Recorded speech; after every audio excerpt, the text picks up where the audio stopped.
Mirëmbrëma gjithëve, si çdo të premte jemi përsëri së bashku, unë jam Bardhi Sejdara se dhe jemi në emisionin Sheshi Dollarit. Do të flasim për një ngjarje të rëndësishme, një ngjarje e cila ka tërhequr vëmendje, sigurisht jo aq shumë në Shqipëri se sa në Europë dhe më tej. Dhe kam fjalën për forumin ndërkombëtar ekonomik të zhvilluar një ditë mbas një ngjarje po ashtu të rëndësishme që ishte samiti i 6 i zhvilluar, samiti politik i Europës i zhvilluar po ashtu në Tiranë. Në fakt, mediat pothuajse janë shkaluan dhe e trajtuan shumë pak këtë forum ekonomik. Nuk e di arsyen, po gjithsesi ishte një forum i rëndësishëm, një forum në të cilin u fol jo thjesht për Shqipërinë, sepse forumi nuk i dedikohet Shqipërisë, por u fol për investimet në Europë. Ishte forumi i parë apo konferenca e parë në Europë që zhvilloi në Shqipëri, madje në një moment caktuar presidenti i Francës, që ishte pjesë e forumit, tha që ju kam zili që takimin e parë të investitorëve që duan të investojnë në Europë e bëjmë në Tiranë. Dhe takimi i dytë sigurisht u bë një ditë më pas me investitorët e tjerë po në Paris, në Francë. Pse është i rëndësishëm ky forum?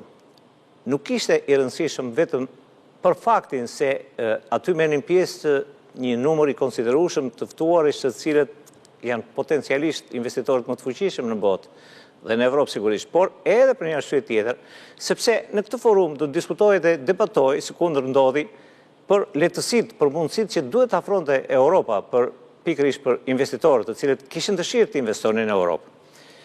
Do e mos që ky forum i pari që mbahej në Tiranë, siç e thash, i Europës, troqi vëmendjen edhe të autoriteteve shqiptare, një pjesë e mirë e autoriteteve tona ishin pjesë e tij.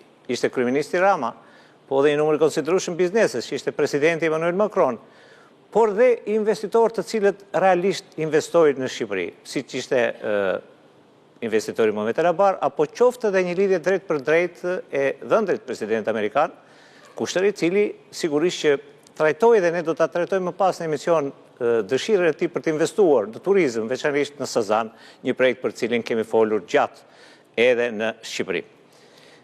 Ky forum ekonomik, pra, siç e thash, ndërkombëtar, bëri bashkë për të parë edhe investitor dhe lider biznesi edhe përfaqësues të lartë shtetëror, me qëllimin që të tregonte rrugët që duhen ndjekur në Europë, burokracisë që duhen shembur në Europë për të investuar.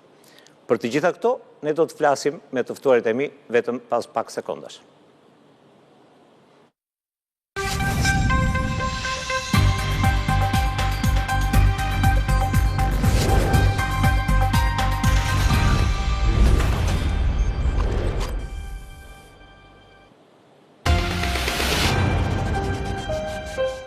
Ja ku jemi së bashku pra për të folur për këtë emision të rëndësishëm, për Sheshin e Dollarit, për ndërkombëtarët dhe thirrjen e tyre, kështu e kam titulluar dhe emisionin, investoni në Shqipëri. Pra, kanë qenë ndërkombëtarët dhe nuk kanë qenë autoritetet shqiptare që kërkuan të investojnë, por kanë qenë pikërisht huajt që kërkuan të investojnë në Shqipëri. Unë do të kem të ftuar në studio, po edhe nëpërmjet intervistave që kam realizuar, Endriti Zoira, zëvendës ministër në Ministrinë për Obrën dhe Punët e Jashtme, të cilit i kam marrë intervistë gjatë ditën e sotme. Kam gjithashtu kënaqësinë që të kem për të parë në studio Marinela Jazoj, drejtoresha ekzekutive Shoqata e Investitorëve tuaj në Shqipëri. Faleminderit Marinel që je në studion tonë. Marinela ka qenë gjithashtu dhe në forum dhe unë kam ftuar njerëz që kanë qenë në forum me qëllim që të sjellin dhe frymën e këtij forumi që është mbartur. Renaldo Pipiria është gjithashtu drejtori i Nareas, i ftuar në forum dhe ai. Faleminderit Narea. Jemi bërë miq sepse ju vini dhe herë të tjera në emision. Investimi juaj apo puna juaj lidhet tërësisht edhe me investimet në fushën e real estate-it apo jo, sepse aty keni dhe mundësi. Po gjithashtu do të kem të ftuar dhe Majlind Lazimin, që është një menaxher i Harvard HTL-s në Shqipëri. Majlind mund të vishi tani, e di që trafiku ishte rënduar, e kam në studio Majlindin, do ulet më njëherë në krahun tim. Faleminderit, pavarësisht ka edhe nga trafiku i madh. Po përpara se sa tani se emisioni dhe të miratojmë edhe tematikën e sotme, do t'i lutem regjisë që të transmetoj pjesën e parë të intervistës që kam realizuar me zëvendës ministrin e Ministrisë për Obrën dhe Punët e Jashtme, Endriti Zoiraj. Në fakt, do doja që forumin e zhvilluar javën e kaluar, i mbështetur nga Fondi Sovran i Arabisë Saudite, ta shija në kuadër të një sër zhvillime që ka ndodhur javën e kaluar, përfshi kuptohet edhe samitin e Komunitetit Politik Evropian që ndodhi një ditë më parë. Forumi patjetër ishte një natyrë private, pra ishte një organizim privat, por që së bashku me summitin e ndodhur një ditë më përpara. Dhe me prezencën aty jo vetëm të kryeministit shqiptar dhe investitorëve të ndryshëm shqiptar, por patjetër edhe me praninë e presidentit francez, Emmanuel Macron, ishte një element shtesë për të siguruar investitorë të mundshëm, europian, shqiptar, por edhe për te kontinentit, për vlefshmërinë e investimeve në ekonominë shqiptare. Pra, patjetër që forumi diskutonte çështje që nuk kanë të bëjnë vetëm me ekonominë shqiptare, sepse ishte një forum ndërkombëtar, gati 90% e pjesëmarrësve ishin të huaj.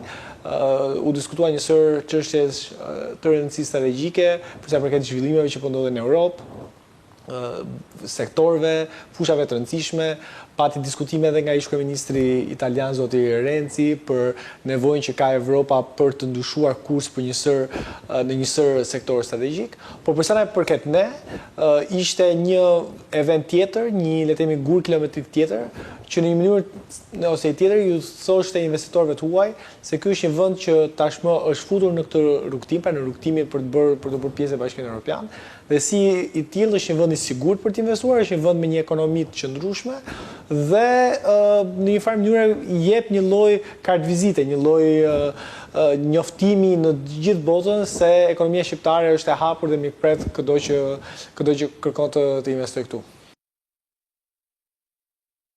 Ndoqëm pjesën e parë, pra të intervistës me zëvendës ministrin e jashtëm, një zëvendës ministr që mbulon veçanërisht diplomacinë ekonomike, për të cilën duhet vlerësuar Ministri për Obrën dhe Punët e Jashtme, sepse ka një aktivitet jashtëzakonshëm që lidhet pikërisht me këtë element që përbëra.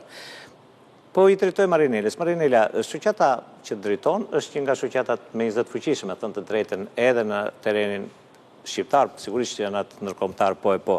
Unë desha të di në fillim pse është e rëndësishëm një forum i tillë, që sigurisht që nuk ishte një forum për Shqipërinë, ishte një forum i zhvilluar në Europë për të parë në Shqipëri. Pse është e rëndësishëm për kategorinë e sipërmarrësve, qofshin ata që janë anëtarë shoqatës suaj, por në përgjithësi dhe të ftuarve që ishin mjaft të ndjekur, mjaft të rëndësishëm në këtë forum. Faleminderit edhe një herë për ftesën.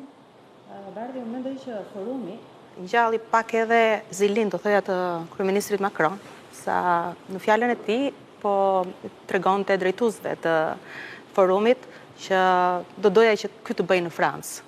Do të thënë për herë të parë në Europë të bëjë në Francë, por në fakt u zgjodh Shqipëria për shumë arsye që ne të gjithë besoj i dimë dhe do t'i diskutojmë.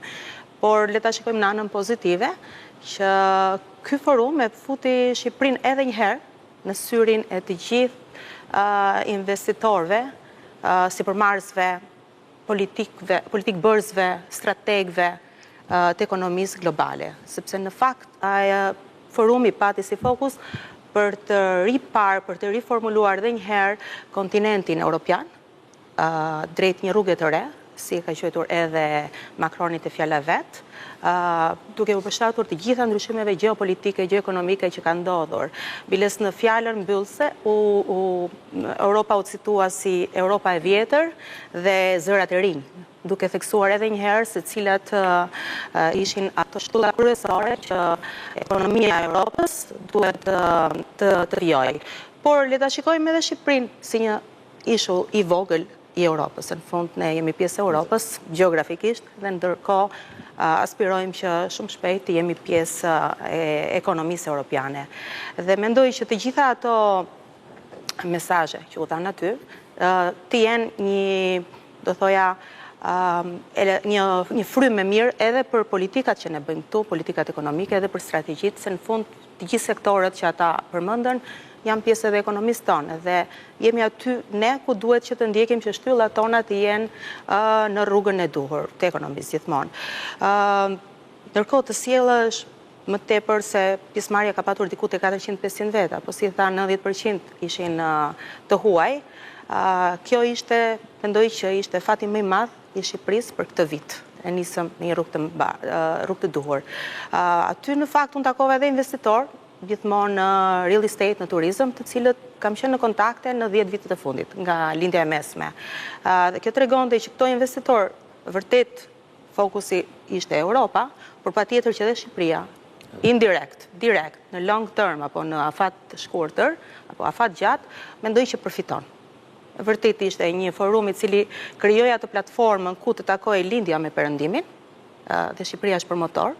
Kjo është gjë më e rëndësishme, domethënë, që të përmendet emri qoftë si një promotor i marrëdhënieve, le të themi, ndërkombëtare, por gjithashtu edhe për të promovuar ato burime që ne kemi, sepse jo pak, por Shqipëria ka shumë për të ofruar për investitorët. Do të flasim për këto, do të flasim me të ftuarit tanë. Do t'i trajtojmë Majlindit. Majlind, pothuajse shumicën e kohës unë e di që ju e kaloni jashtë në veprimtari të ndryshme, aktivitetet ndryshme, ku sigurisht përveç detyrës suaj ju edhe mësoni më shumë për Shqipërinë, për investitorë që duan të vinë në Shqipëri apo për investimet që janë të vlefshme në Shqipëri. Ky forum ekonomik ndërkombëtar në fakt bëri bashkë për të parë shumë investitorë, shumë lider biznesi, shumë përfaqësues të lartë shtetëror nga e gjithë bota, edhe siç që tash ndodh për të parë në Europë dhe bëhet në Shqipëri. Në fokusin tuaj, çfarë vlere të mirë sillte ky forum ndërkombëtar biznesi? Unë besoj që Shqipëria në farë mënyre arritjet në hartën e interesit geo-ekonomik, geo-politik, le të themi strategjik të zhvillimeve, duke pas parasysh ka një kontekst ndërkombëtar të situatës globale, ku kemi një precedens të re të Trumpit, i cili praktikisht ka në farë mënyre ka trazuar urat e qoftë të tregtisë globale, investime globale e tjerë, kështu që të gjithë superfuqit kryesore, përfshi Europën, shtetet kryesore kuptohet Gjermani, Francë e tjerë, Amerikën, Kinën, lidhja mesme, padyshim po ridefinojnë, ripërcaktojnë lojën e tyre të shahut, nëse më ta quajmë kështu, dhe qartazi në këtë rast ne kishim momentum mirë, sepse nga një anë kishim summitin e liderëve europian, dhe unë besoj kjo që një nga arsyet kryesore pse është zgjedhur Shqipëria për të pasur për herë të parë edhe për think tankun FII, që në faktikisht në farë mënyrë për mua është një lloj Davos i vogël, në kuptimin e prezencës, dhe në fakt nuk është thjesht numri investitorë që ishin, por besoj cilësia e tyre, duke përfshi sektor nga energjetika, telekomunikacioni, real estate, pra po themi edhe turizmi, energji rinovueshme, inteligjencë artificiale, pra temat gjithsesi, unë besoj fokusi në këtë rast, ose më saktë themi beneficet që ka Shqipëria është që qartazi nëse ka një port hyrëse të interesit investimeve, sidomos në lindjes mesme, kryesisht këtë rast bëhet fjalë që vetë think tanku është në patronazhin e PIF-it, që është fondi saudit, fondi sovran saudit, një nga fondet mos them mund të jetë i dyti në botë për sa i përket pasurive që zotron, gati $870 miliardë kanë në asetet që ajo zotron, jo vetëm në lidhjen e mesme, po mos harrojmë pjesë të fondit saudit ka aksionet e Heathrow, aeroport më të madh jo vetëm në Angli, ka aksione në shumë sektor të tjerë, pra thelbi është i tillë që ne kemi fatin e mirë dhe duhet ta shfrytëzojmë fakt këtë momentin pozitiv ku linja mesme dhe sektorë të rëndësishëm edhe nga Europa në farë mënyrë shikojnë që ka një sinergji dhe unë besoj që në këtë kuptim ishte një vend takimi i duhur sa i goditur nga pikpamja politike për shkak të dinamikës që kishte zhvillimet e samitit, por nga pikpamja tjetër unë besoj që ajo çfarë është më e rëndësishme është ajo që ne themi shpesh follow-up-i, pra ndjekja e këtyre të themi kontakte të para, sepse nëse kthehemi pak retrospektiv, ne kemi bërë diskutime her pas here. Shqipëria, sidomos me rastin pandemisë, unë besoj ka qenë një moment i artë për të ripërcaktuar dhe njëri interesin ose më saktë rolin gjeostrategjik që ka në rajon. Mos harroni, mbani mend atëherë rastin e maskave, ku praktikisht për shkak të mbylljes gjithçka që ndodhte në botë, ne furnizohemi pjesë të Italisë fakt me maska. Pra, thelbi është që ka një lloj dimensionimit të asaj quhet globalizim. Dhe unë besoj që është rëndësishme që siç ishte rasti i pandemisë, që fatikisht nuk e shfrytzuam sa duhet për të pasur një lloj interesimit të rizhvendosjes së investimeve nga Kina në Europën juglindore, këtë rast në Mesdhe dhe në Shqipëri. Tani është një moment i dytë i artë, ku do duhet të jemi pak më të shkathët të ndryshe, për të kuptuar se dinamika e këtyre zhvillimeve të përafrimit të interesave gjeostrategjike të lindjes mesme, kryesisht me të mbushur me parale, themi kështu, të hapur, dhe interesi që ka Europa për të rigjetur veten në kuptimin e asaj që gjithsesi Europa mbet një fuqi e rëndësishme gjeostrategjike, por ka të burokracitë e brendshme për të pasur një shkatësi në tërheqje investimeve. Unë besoj Shqipëria mund të bëjë pikërisht të urën lidhse mes dyre superfuqive. Sepse unë vetë nuk isha në forum, po mora informacion për forumin, përpara se të jap fjalën Rinaldos. Qiko, vëndet e lindjes mesme, Emiratet, apo vëndet tjera që ishin antarë në forum, patën shumë vërejtje përse përket klimës së biznesit që ofron Europa. Ata e kritikuan këtë mesadi. Cila ka qenë arsye?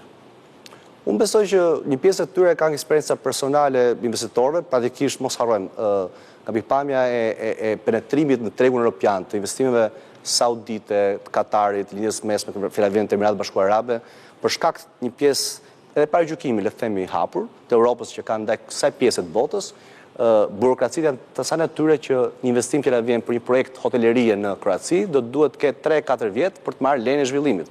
Kjo do thotë që duhet të jetë krejtësisht e kundërta në mënyrë krejtësisht le të themi pa rregulluar për të marrë, pra në rastin konkret për ta bërë më praktike diskutimin është që ato mendojnë që Shqipëria gjithsesi është me një këmbë, le të themi, brenda Bashkimit Evropian, edhe për shkak dinamikës së thashë një herë politike, po nga ana tjetër sërish krijon kushtet e një fleksibiliteti që nuk e kanë vendet të paktën të Europës lindore, përfshi dhe vendet siç janë Kroacia, Austria, Gjermania, Franca etj, ku padyshim edhe për shkak të maturitetit që ka tregu, edhe për shkak të konglomerateve europiane, të cilat duan një lloj dominimi ta mbajnë, mos harrojmë që është farë mënyrë konkurrencë globale kjo gjë, padyshim një mënyrë e shkathët dhe le themi pragmatiste e këtyre investitorëve të rëndësishëm të linjës mesme për të penetruar në tregun europian është që le të testojmë tregun po themi ballkanik të rast dhe Shqipëria padyshim është tash një portë hyrëse shumë e levërditshme për to, por nga ana tjetër tash ne do të jemi ne më shumë pragmatistë vetë ato për të kuptuar që çfarë bën sens, që të hapim dyert jo kuptimin e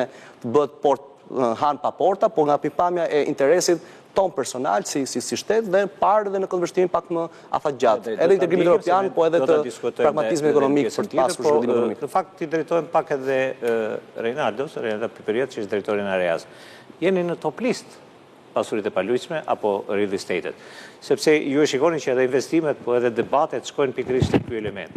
Pse ishte rëndësishëm forumi, Reinaldo, forumi që u zhvillua në Tiranë? Për mua ishte rëndësishëm duke filluar e para, duke filluar me gjithë zinxhirin e ngjarjeve që ndodhen javën e kaluar. Pra ishte një forum ekonomik i cili vinte pas një forumi samiti politik dhe praktikisht të shkojnë të dyja. E dyta, duhet kuptojmë identitetin e organizatorëve. Vetëm në një periudhë të shkurtër, organizatorët kishin investuar diku tek 3.5 herë GDP-n e Shqipërisë, 85 miliard dollar nëse s'jam gabim në Europë në një periudhë të shkurtër, që po flasim për IDK i cili ka një lloj kapaciteti ta transformojë gjithë tregun shqiptar. Tjetra e treta ishte patjetër që në atë forum Shqipëria u cilësua me zë dhe me figurë nga një nga drejtuesët e Europës, po themi nga presidenti i Francës, si një vend stabil, i qëndrueshëm dhe i besueshëm.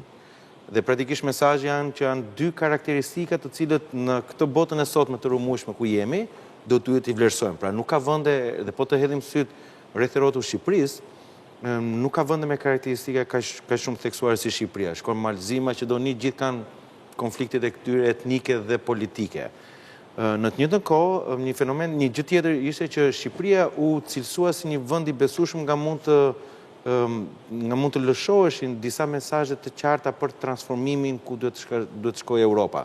Pra nuk u bë kjo nga zemra e Europës, nuk u bë nga Italia, por u bë nga një vend si Shqipëria që është next door to EU. Pra në një farë mënyrë i themi Europës që ky është vendi nga të cilën e mund të flasim lishëm dhe besueshëm me Europën.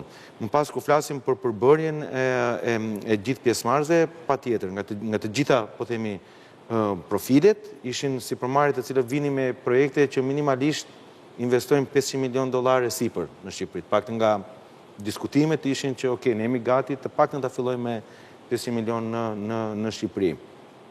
Një pjesë e tyre ishin pjesëmarrës për herë të parë dhe nga gjitha mesazhet që kam shkëmbyer qoftë edhe privatisht ishin surprizuar nga gjithë dinamika, nga mënyra, nga gjithë energjia dhe dinamika që ka Shqipëria dhe sa shpejt kishte ecur. Dhe duhet kuptojmë që mesazhet që u dhanë në të gjitha panelet, duke përfshirë edhe zotin Kushner, ishin shumë cilësore, që ky është vendi me cilin ti mund të investosh në mënyrë të sigurt dhe mund të kesh hyrje jo vetëm në një Shqipëri me 2.4 milion banor, po flasim për gjithë Ballkanin perëndimor, po flasim për gjithë Europën. Element që ishte me shumë rëndësi ishte një konfirmim në të njëjtën kohë i Shqipërisë për rolin që ka Shqipëria në korridorin e tretë. Pra kemi tashmë 3 korridore që ndërthuren në Shqipëri. Pra kemi konfirmuar korridori 8, kemi konfirmuar Adriatiku Jonian, por është dhe Ajmeku, që praktikisht u cilësua me zë dhe me figurë që Shqipëria ka një rol në korridorin e ri gjeoekonomik nga India, bota arabe edhe pastaj pjesa, po themi Lindja e Mesme edhe pjesa e Europës. Kështu që prandaj për mua kishte shumë rëndësi sepse mesazhet ishin shumë të qarta. Ja, të ndjekim një pjesë të mesazheve, si që thash ne jemi në transmetim të drejt për drejt, ju mund telefononi edhe në numrin 068212888, por unë tani ftoj regjin që t'jap kronikën e parë që lidhet me deklarimet që për konferencë, redaktoria Erblina Mile i ka bërë gati, ndjekim pjesën e parë, kronikën e parë dhe kthehemi në studio për ta diskutuar së bashku. Tirana mirëpriti këtë të shtunë forumin ndërkombëtar për iniciativën e investimeve, i cili bëri bashk përfaqësues të lartë nga Europa, Shtetet e Bashkuara të Amerikës dhe lindja e mesme. Forumi zhvillohet një ditë pas samitit të Komunitetit Politik Evropian, ndaj kryeministri Edi Rama nuk e fsheu krenarin për rolin që Shqipëria ka marrë në arenën ndërkombëtare. Ne jemi sot këtu që të përpiqemi e të përcjellim mesazhin që ky vend do më shumë dhe që ky vend ka nevojë për më shumë njerëz që të na besojnë dhe e mira e Shqipërisë është që siç e shihni, ne jemi miq të mirë me shumë njerëz. I pranishëm ishte dhe presidenti francez Emmanuel Macron, i cili i bëri thirrje francezëve dhe jo vetëm që të investojnë në Shqipëri, po ashtu ai tha se nuk do të jetë e largët dita kur Shqipëria të jetë pjesë e Bashkimit Evropian. Këtu në Shqipëri qartësisht kemi në fakt pikën hyrëse në Ballkanin Perëndimor, por edhe më gjerë, por është një pikë kyçe në mesdhe dhe në Europë. Ndaj ju inkurajoj të investoni në Shqipëri sepse keni një udhëheqje të fortë dhe nuk flas vetëm sepse është miku im, por sepse ka sjellë rezultate dhe në 2 vitet që vijnë, duke qenë se ka një mandat të qartë, do të jetë pjesë e Bashkimit Evropian. Forumi ndërkombëtar për iniciativën e investimeve është platforma globale e cila bën bashk lider politik, drejtues të korporatave, si përmarrës të mëdhenj për të diskutuar mbi inovacionin, investimet dhe të ardhmen e ekonomisë botërore. Pra ndoqëm kronikën që ishte realizuar nga ABC News pikërisht për këtë forum. Marinela, rrallë ndodh që të tonë je pika hyrëse në Ballkan dhe Europë, e thot presidenti Macron, nuk e thot kushdo. Çdo thot pikërisht kjo gjë që cilësohet në një forum të njerëzish të mëdhenj, do i quaja investitorësh të mëdhenj, që të cilësosh pikërisht këtë Shqipëri të vogël si pika hyrëse për investimet e tyre, qoftë në Ballkan, qoftë në Europë. Ne në fakt gjithë punës time dhe eksperiencës time, gjithmonë e kemi përmendur këtë element ose këtë avantazh të Shqipërisë si e i vendi që bashkon perëndimin me lindjen. Në fakt pika hyrëse. Për vetë pozicionin gjeografik që Shqipëria ka, por edhe për gjithë pjesën tjetër që si e përmendi dhe Rinaldo, ne nuk kemi probleme etnike, probleme si mund të kenë vendet e rajonit. Kemi qenë një vend mjaft, le të themi i hapur ndaj të gjithë investitorëve, të cilët mund vinë të zhvillojnë investimin e tyre, të blejnë prona këtu dhe nuk ka padur asnjëherë probleme të cilat do të largonin një investitor. Në të njëjtën kohë marrëdhëniet dhe mendoj politika që ka ndjekur vendi jon apo drejtuesit e vendit ton gjithmonë ka qenë të hapur si ndaj vendeve të lindjes së mesme, ashtu dhe ndaj Europës në të cilën ne aspirojmë. Po të shikosh, ne kemi edhe mënyrës si është zhvilluar tani pjesa e komunikimit në vijë ajrore me vendet e lindjes së mesme tregon që ka një zhvillim, ka një lidhje, një nisje të marrëdhënieve, jo vetëm kulturore, politike, por edhe ekonomike. Me një pjesë të mirë të këtyre vendeve nga të cilat vinin investitorët, ne vazhdojmë të kemi komunikim të drejt për drejt, ndërkohë përfaqësitë tona diplomatike janë vendosur në vitet e fundit, janë shtuar dhe me sa kemi parë janë bërë disa forume të këtyre vendeve që kanë dërguar përfaqësuesit këtu në Shqipëri, normal të një natyre më të vogël, por edhe të Shqipërisë, të cilët me delegacione kanë vajtur her pas here në forumet që janë bërë në Riyadh, në Dubai, në Abu Dhabi e kudo në këto vende. Mendoj që në klimën në të cilën vendi jon ka përcjell në këto vite, në sigurinë që ka dhënë për investimet e huaja, në kuadrin në të cilën i ka mirëpritur dhe i ka ftuar të gjithë investitorët pa bërë, të thoja, dallime, mendoj që kjo është ajo që i ofron dhe ne e bën vendin tonë pritës për të gjithë, si për lindjen edhe për perëndimin. Ja, tani ne do të ikim dhe një mendim zyrtar, dhe është mendimi i zënës ministrit për Europën dhe punët e jashtme, të zotit Izeire, që unë e mora në zyrën e tij në intervistë, të ndikim pjesën e dytë të zënës ministrit dhe kthehemi në studio për ta komentuar dhe atë. Pa diskutim, procesi integrimit është le të themi, themeli çdo gjë që Shqipëria do bëjë gjatë 4 viteve të ardhshme. Jo më kot ishte le të themi edhe deviza kryesore me cilën ne dolëm në fushat për zgjedhjet e 11 majit. Është një proces që na kushtozon praktikisht çdo vendim që do merret në 4 vitet e ardhshme. Është një proces i cili ne gjykojmë që do na sjellë përfitime. Pikë së pari sepse po na detyron të bëjmë një sër reformash gati edhe të dhimbshme që për vite janë lënë mënjan ose nuk kanë dashur vendimarrës të ndryshëm ti prekin sepse kuptohet që shkaktojnë debat, shkaktojnë një sër her pas here edhe konfliktesh mes shoqërisë, por janë tashmë reforma që duhen kryer dhe duhen kryer patjetër për të bërë pjesë e Bashkimit Evropian, por nëpërmjet këtyre reformave rritet siguria, rritet le të themi aftësia për të tërhequr investime. Është një vend që shumë biznese po e shohin si mundësi për të bërë pjesë e BE-s pa qenë ende në BE, pra mund të përfitosh nga një treg që është në rritje. Por ka dhe një element të rëndësishëm për sa i përket sigurisë evropiane. Dhe kjo është ajo që në fakt doja të përmendja dhe kjo është ajo që edhe zoti Macron në një farë mënyrë e përmendi. Po jetojmë në një kohë ku shumë nga balancat gjeostrategjike të botës po ndryshojnë. Kjo është i qartë. Bota që kemi njohur për 30-35 vitet e fundit në mënyrë se tjetër do të ndryshojë. Ka një sër riskjesh, një sër tensionesh që po ndodhin. Është e qartë që ka një interes strategjik nga Bashkimi Evropian, në anglisht quhet nearshoring, pra është përpjekja e shteteve evropiane për të sjellë zinxhiret e prodhimit ose në vendet evropiane ose akoma aty ku nuk është e mundur në vende pranë dhe në vende miqësore. Pra nëse mendojmë pak se çfarë ndodhi gjatë pandemisë, ku njësër produktesh jetike, njësër produktesh të rëndësishme për konsumin e përditshëm mungonin në dyqane, sepse ishte e pamundur të prodhohej, nuk mund të transportoheshin nga destinacione që ishin shumë larg. Kjo i ka bërë më koshente evropianët që kanë nevojë për të ruajtur zinxhirat e prodhimit, për të patur më shumë prodhim në vende pranë tyre, në vende miqësore. Dhe Shqipëria duhet përfitojë nga ky lloj trendi. Duket tashmë se një sër vendesh po përpiqen të përfitojnë.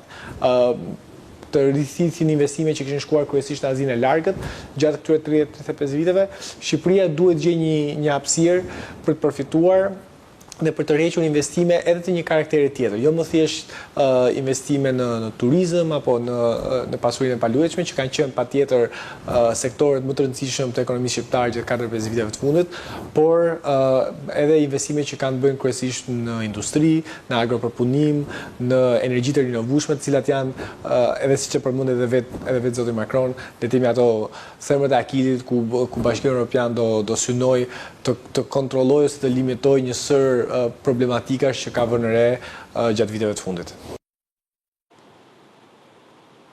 Majlin, të dëgjuam zëvendës ministrin e jashtëm, sigurisht shkonte sinkron. Nuk kishin folë telefon, por Po sigurisht që shkonte sinkron, intervista është marrë, ju nuk e dini fare që kisha marrë intervistë. Nuk e di sa kishte thënë, po ai e kishte pamundur sot. Po gjithsesi nuk është se ka pasur zgjidhje definitive, por problemi është që është një moment shumë kritik tani sepse një pjesë e zhvillimit nuk është në ajër, është në tokë, që do thotë do duhet garancia ligjore mbi pronësinë është e padiskutueshme e parakusht. Së dyti, ajo çfarë ka të bëjë me sofistikimin e investimeve ose më saktë sofistikimin e biznesit shqiptar, që e kemi thënë her pas here. Në fund do thotë praktikisht atë që themi në investimin kapital njerëzor. Ne sërish kemi probleme në shikimin e investimin kapital njerëzor si diçka që më shumë e shikojmë si shpenzim, jo si një aset. Thënë ndryshe, bizneset shqiptare, edhe për shkak të integrimit evropian, do duhet të bëjnë një proces transformues brenda për brenda. Pra ne po flasim për transformim shoqërisë, të ligjeve, direktiva e tjerë, por në fakt ajo çfarë është më rëndësishme nga gjithë procesi i Bashkimit Evropian është transformimi i kapacitetit njerëzor dhe tregut në tërësi. Dhe tregu çfarë është? Është kapital njerëzor, fizik, intelektual. Kështu që këtu kemi shumë punë për të bërë sepse përveç problemeve që kemi me migracionin, burimin njerëzore, pra motivimin e të rinjve etj. Pra, nga ana tjetër është kërkohet një lloj kapaciteti, aftësish, cilat janë gatshme për të përfitur këto investime, sepse ideja e nearshoring, ne kemi thënë disa herë që në sidomos tani situatin që është me tarifat, është një momentum shumë pozitiv që Shqipëria nuk është dëbëlën e madhe globale të tregtisë, por në farë mënyre ne mund përfitojmë nga kjo situatë ku dhe BE-ja me Amerikën ka një tension të dukshëm, ku praktikisht tensioni nuk është vetëm mes Kinës dhe Amerikës, edhe për arsye teknologjike. Madje kemi zhvillime të reja sot, midis BE-s dhe Shtetit Bashkuar të Amerikës. Kështu që në këtë kuptim, ne jemi të vegjël mes dy elefantëve për të mbijetuar, problemi është mos jemi në bari për tot, unë na shtypin, kështu që thënë ndryshe është që hajde bëhemi gati dhe kapacitetet njerëzore përveç asaj që themi institucionale. Dhe së treti është, nga pikpamja e biznesit, gjithë pyesin, cili është kthimi i investimit. Kjo është diçka që quhet kështu diçka rutinë ose në biznes, por në fakt është thelbi gjithçkaje. Ne kemi projekte shumë të rëndësishme që po ndodhin dhe jam shumë pozitiv që një pjesë e këtyre projekteve janë investitorë shqiptar. Problemi që unë shoh paktën në këtë vështrimin është që investitorët shqiptar gjithsesi ka një po themi një diapazon perspektiv investimi pak afat shkurtër. Ndryshe nga institucionet apo investitorët e huaj, cilët e shikojnë pak më afat gjatë diçka. Që do thotë, nëse unë vi me një investim, siç tha kolegu, mbi 5 milion euro për një investim në fushën e turizmit, qartazi pyetja e parë është që a jemi të gatshëm, a ka kompani shqiptare të cilat mund të kenë këtë lloj partneriteti që bashkëpunojnë edhe me investitorë këtij kalibri për të pasur mundësinë të kuptohen mirë gjithë si valet çfarë kërkon ai dhe çfarë mund bëjmë ne. Unë kam frikë se këtu kemi pak problem, sepse ne gjithmonë për shkak të pasigurive që ka pasur Shqipëria dhe raport me veten e vet dhe raport me të tjerët, tentojmë të kemi biznese të cilat shikojnë 3 vitearshme, 5 vitearshme dhe në këtë mënyrë nëse duam të bëjmë ndryshime radikale, transformuese, do duhet bëhemi gati. Por unë besoj që momenti është pozitiv. Fjala vjen, Masdari, siç e dini, do bëjë investime për sa i përket energjisë. Unë vetë kam qenë pjesë i procesit shumë të rëndësishëm të tapit në atë kohë. Pra, Shqipëria do duhet rikapitalizohej pozicionin gjeografik dhe unë besoj që ajo çfarë është rëndësishme është që ne nuk duhet të thjesht të kënaqemi me faktin që është akoma egzotike Shqipëria. Ajo mund të jetë e tillë edhe në fushën turizmit, po në fusha të tjera. Problemi është që a vazhdojnë të jemi insistues që kthehemi nga egzotik pragmatist për të mbajtur të investitorë, të cilët kërkojnë siguri ligjore, siguri pronësore, kërkojnë kapacitete njerëzore të cilat të shërbejnë, nuk do sillin as kinez, as arab për të bërë menaxher, do duhet të jemi shqiptar. Pra, shiko, është proces dhe unë besoj që neve na është ndezur ajo llampa e kuqe për të thënë që është një oportunitet. Problemi është që si çdo oportunitet, si çdo trend që vjen e ikën, mund na ikën nëse simi gati të bëjmë të investim që sot. Malir ta trajtoj këtë pjesë, është interesante Malin, ta trajtoj në pjesën e dytë, po jap kohën e nevojshme regjisë për reklama dhe kthehemi me një herë në transmetim të drejtë për drejtë.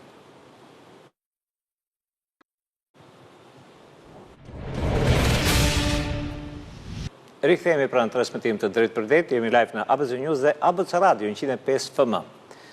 Jeni duke ndjekur emisionin $6 me temën ndërkombëtarët investoni në Shqipëri. Malindi mapi Orexin për të futur një sektor që është mjaft të rëndësishëm, siç është sektori investimeve. Zënës ministri përmendi pak më përpara turizmin dhe real estate-in apo pasuritë e paluajshme në të cilat vlerësohet pra një pjesë e mirë e investimeve. Po ka dhe investimet të cilat bëjnë epok. Unë do ta quaj pikërisht kështu, siç është investimi fjera vjen i Jared Kushnerit, dhëndrit presidentit të aktual të Shtetit Bashkuar të Amerikës, i cili ka folur në forumin e Tiranës, i lidhur direkt nga vendi ku ndodhej. Bëhet fjalë për 1.4 miliard euro dhe nuk janë pak, ose dollar, mbase.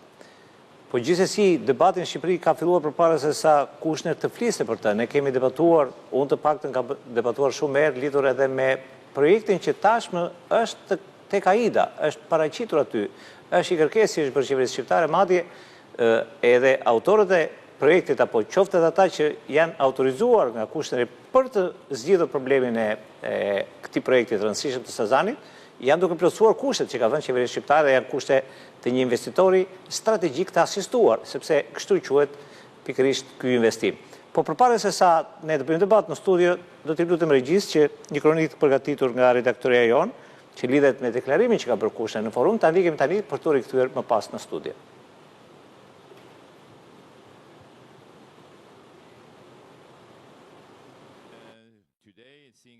Jared Kushner, dhëndri i presidentit amerikan Donald Trump, ka ndarë detaje për rezortin që do të ndërtojë në ishullin e Sazanit. Nëpërmjet një videomesazhi në forumin e investimeve që po mbahet në Tiranë, Kushner tha se janë angazhuar inxhinierët më të mirë në Europë për të ruajtur mjedisin. Çfarë bën këtë zonë kaq të veçantë është mjedisi i saj natyror. Ne punësuam kompaninë më të mirë inxhinierike në Europë që drejton programe të mëdha të ruajtjes. Nëse ne nuk e respektojmë mjedisin, hapësira që do të krijojmë atje nuk do të jetë aq speciale. Prandaj do të sigurohemi që vërtet të ruajmë natyrën. Një artikull thoshte se ne do të merrnim deltën e lumit që është 8 milje larg dhe nuk ka të bëjë fare me projektin ton. Kemi investuar shumë kohë, përpjekje dhe kapital për të çuar përpara këtë projekt dhe mendoj se do të arrijmë të bëjmë diçka spektakolare.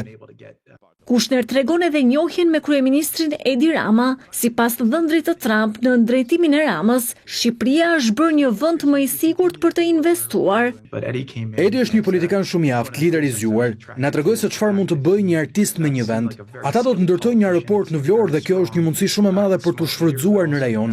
Shumë veprime të qeverisë po ndryshojnë klimën e jetesës, ato përkthehen në rroga më të larta në më shumë mirëqenie.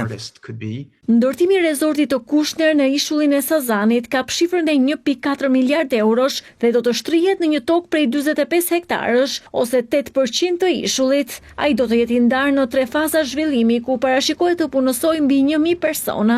Projekti do të mbajë statusin e investitorit strategjik për një periudhë 10 vjeçare. Pra duket që kemi të bëjmë me një projekt elitar, po e bëj një pyetje përbashkët të 3 të ftorëve të mi, cilat do të jenë përfitimet e Shqipërisë në këtë rast, sepse me siguri që kemi përfitime. Marinela. Bardhi së pari, kur dëgjoj për investime të tilla apo për interes të tillë, le të themi, më gëzon zemra sepse jam rritur me Sazanin përballë. Duke qenë flonjate, deri sot kemi parë Sazanin vetëm një ishull me gjelbërim dhe asnjë gjë tjetër. Dhe duke punuar me komunitetin e huaj të biznesit, me investitor të huaj, unë 100% do isha gjithmonë për investitor të huaj. Pjesën më të madhe të zhvillonin vendin tonë, duke qenë që standardet kapitali, qoftë financiare, qoftë njerëzore, gjitha janë të niveleve të tjera. Por në të njëjtën kohë, pastaj kur flasim për investitor të përmasave të tilla, nuk besoj se do kishte ndonjë vend i cili nuk do të ishte i entuziasmuar nga kjo gjë.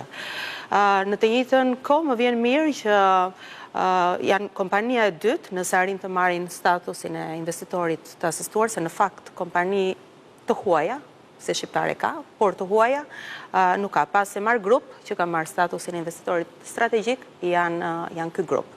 Dhe ndërtimi i aeroportit që është në fund të vetë, me thënë mendoj që është një nga elementet kryesor. E ke fjalën për aeroportin e Vlorës? Po, gjithmonë, aeroportin e Vlorës, përveç pozicionit që ka, dhe mendoj që vendi jon, nëse, si tha Majlindi edhe Rinaldi, që u vu në sytë e Europës për këtë konferencë, imagjino nëse do bëj fjalë për një investim të tillë, duke ditur që si zoti Kushner, ashtu edhe vjerri vet, janë të njohur në ndërtimet në real estate në Amerikë apo në vende të tjera, dhe kjo do ishte prapë për të patur zili, do thoja nga udhëheqësit apo nga të gjithë fqinjet në Europë, ta bënin Shqipërinë një vend të tillë, me një investim të tillë. Mos harrojmë që patjetër që dhe kompanitë e tjera të cilat nuk është vetëm një kompani që do angazhojnë në ndërtimin e një rezort të tillë, janë shumë kompani, që nga konsulentët apo dhe në kontraktorët e tjerë, dhe patjetër mendoj që edhe kompanitë shqiptare, kapitali njerëzor shqiptar do të përfitonte, sepse do të vinte një kulturë tjetër pune, do vinte një mënyrë tjetër e ndërtuarit të rezorteve që ne kemi parë në përbot, në vendet si në Turqi, mos ikim larg si në Bodrum, por ku flasim për rezorte elitare apo kudo në Europë apo në Amerikë më gjerë. Dhe mendoj që përfitimet do ishin të gjitha formave, do ishin ato përfitime që do hapin rrugën dhe për shumë investitorë tjerë jo më të mëdhenj, se nuk do kemi më nevojë për më të mëdhenj se aq, por për investitor të vegjël, butik, si e përdorin bizneset fjalën, me standarde dhe me norma të pranuara. Aldo, Kushner tha që mjaft që të vi unë dhe familja ime, po edhe ca miq të tjerë më kanë thënë që duam dhe ne një ambient aty. Çfarë thot kjo për pasuritë e paluajshme, për real estate-in në fakt? Po, mendoj që përfitimet për shkak të Kushnit në Shqipëri, mendoj që kanë filluar të jenë. E para nëse do të ishim pjesë e forumit, do të ndjekim gjithë intervistën. Në fillim, po themi, moderatori, drejtuesi i forumit, që faktikisht edhe drejtori i komitetit ekzekutiv, i përmend Kushnerit që faljush unë kam mësuar për Shqipërinë. Pra, faktikisht e kemi pjesë kryesore të fondit sovran të investimit të Arabisë Saudite, e kemi për shkak të një reklame shumë të mirë që ka bërë Kushneri në atë ambient. Kështu që ka një përfitim drejt për drejt. Kemi një forum ekonomik që ndikohet nga aktorë të tillë, pra dëgjon që është një vend stabil, mund të investosh dhe kanë interes të vinë. Në të njëjtën kohë, vetëm për shkak të prezencës, po themi me investimin aty, ka kompani të botës arabe, të lindjes mesme, që janë duke hyrë në Shqipëri dhe duke negociuar për hapësira investimi në zonën aty. Po themi zona e Sazanit, Pishporo, Darzez, pra Fier Vlorë, që është folur gjerësisht kohët e fundit, ka kompani të huaja të cilët kanë interesin aty, sepse thonë di çfarë ne duam ta kemi investimin ton të ardhshëm. Në një moment kur kemi një investim amerikan, patjetër që është një sinjal dhe një angazhim për një stabilitet politik dhe ekonomik në vend. Sikur asgjë tjetër mos ndodhi, vetëm ky investim është mjaftueshëm për garancinë që këtu do të ketë stabilitet ekonomik dhe politik, për shkak se ka një lloj, pra ekonomia dhe politika funksionon kështu. Domethënë ka një nuhati që aty ku janë investimet e Amerikës janë zona të sigurta. Më pas patjetër që nuk po flas për vendet e punës, nuk po flas për çdo gjë tjetër. Domethënë në një moment që kemi këtë lloj investimesh, automatikisht Shqipëria ka ngritur veten në një tjetër pjacë, pra nuk është më Shqipëria e pallateve të golemit, po është një Shqipëri tjetër tashmë. Pra këtu po flasim për turizëm militar që angazhon kapitale dhe sjell kapitale të freskëta në Shqipëri. Pra nuk do të flasim më, mendoj, vetëm për turistin Ukrainas dhe Bielorus, që maksimumi që mund të investojnë në Shqipëri 150.000 euro, po flasim për tjetër nivel. Dhe gjitha këto vinë më pas me mundësi për zhvillim infrastrukture dhe hapi për tregje të reja. Melind, më përmendë pak më parë një nga kompanitë e njohura europiane të energjisë, e cila tashmë ka një bashkëbisedim me qeverinë dhe do të investojë në Shqipëri. Në informacionin që ka marrë, është pikërisht kjo kompani që do afrojë edhe ligjin e furnizimit me energji elektrike të Sazanit, po qoftë edhe me internet, qoftë edhe me ujë, të kompanitë e tjera që kanë shprehur dëshirën për të qenë pjesë, pra që Sazanit kompletohet si projekt. Në vetvete, çfarë vlere ka pikërisht kjo gjurmë, ky pol që krijohet për turizmin? Ju jeni ekspert turizmi dhe realisht keni më shumë informacion se unë. Po, edhe për të projekt kam, për shkak të kompanisë që unë përfaqësoj është me zyrën edhe në Amerikë, përgjithsisht merremi edhe me projekte të mëdha large scale. Ajo çfarë do them është që unë besoj ky është një projekt tipik, projekt magnet që themi ne. Kuptimin që një farë mënyre kjo e rrit vizibilitetin e Shqipërisë si destinacion turistik, patjetër që nuk është modeli vetëm i cili do të jepte këto eksternalitetet pozitive të punësimit e tjerë, sepse ne dimë shumë mirë që Shqipëria ka mundësi të ketë disa segmente turistësh, përfshi turizmin malor, turizmin bujtinave e tjerë, të cilat janë shumë të rëndësishme pikërisht për shkak të kapilaritetit që kanë në territor. Megjithatë, duhet të kemi parasysh që nuk është më tashmë një sekret që zoti Kushner me kompaninë Fondin Investimeve që ka, padyshim ka dhe aksioner të rëndësishëm nga lindja mesme dhe një nga to është edhe Fondi Saudit. Kështu që unë besoj është një moment ndoshta i parë, jo i pari, po ndoshta i fundit për Shqipërinë për të rivitalizuar Sazanin, të paktën si një, po themi, si një rajon ekonomik. Ka pas disa alternativa, ju dinë shumë mirë që në kohën e Nanos, edhe Berisha ka tentuar në fakt, po Nano ka tentuar edhe me Berlusconin dhe di historinë që ku ka ardhur me disa investitorë, kanë bërë fizibilitetin financiar, për cilën nuk ka qenë shumë pozitiv. Tani thënë këtë thash për të thënë që ka di element për te elementit projektit nga pikpamja financiare, ka di element geostrategjik, ekonomik, për cilën unë besoj që duhet ta shfrytëzojmë.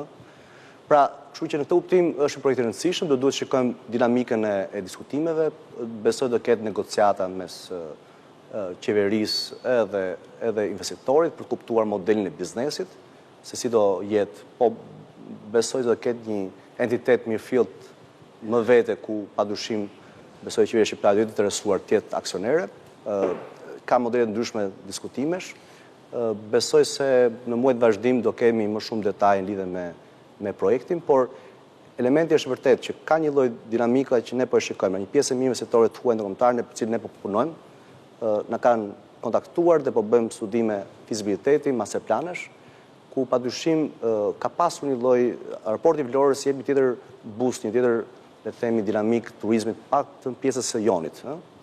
Kështu që në këtë kuptim unë besoj që do ketë në rritje investitorë të rëndësishëm, ndoshta të kalibrit që po flasim për afërt.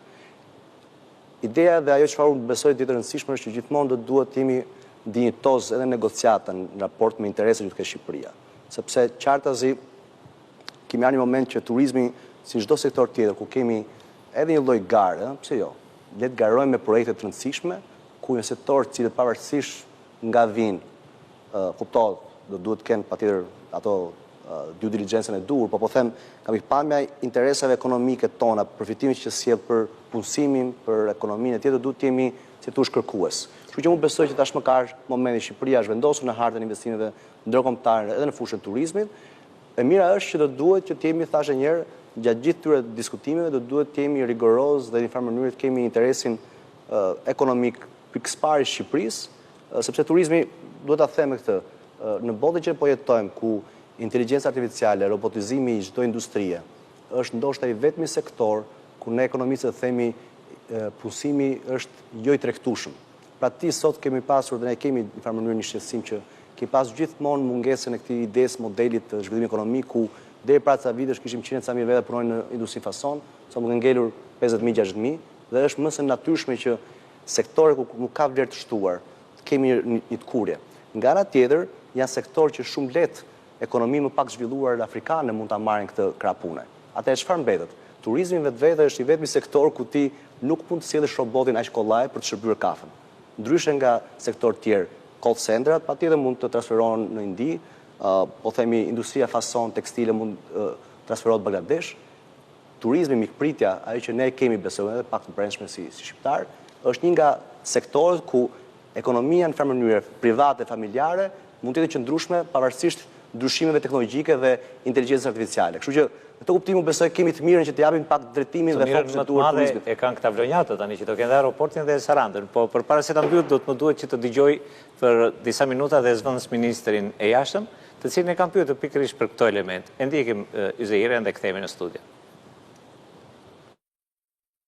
Ajo që Shqipëria ka nevojë të zhvillojë është përmirësimin e ofertës turistike në mënyrë që të tërheqim turist, për ta thënë edhe gjithmonë më thjesht, turist gjithmonë më të pasur. Pra njerëz që vinë dhe shpenzojnë gjithmonë më shumë në vend, jo vetëm ata turistë që vinë për të eksploruar vendin me çantën në Korris, që patjetër mbeten një pjesë e rëndësishme e turizmit tonë, sidomos në zonat malore dhe duhet vazhdojnë ta vizitojnë vendin dhe të jetë mikpritur në vend, por kemi nevojë për të thithur gjithmonë më shumë edhe turistë që shpenzojnë më shumë. Ky duhet të jetë qëllimi.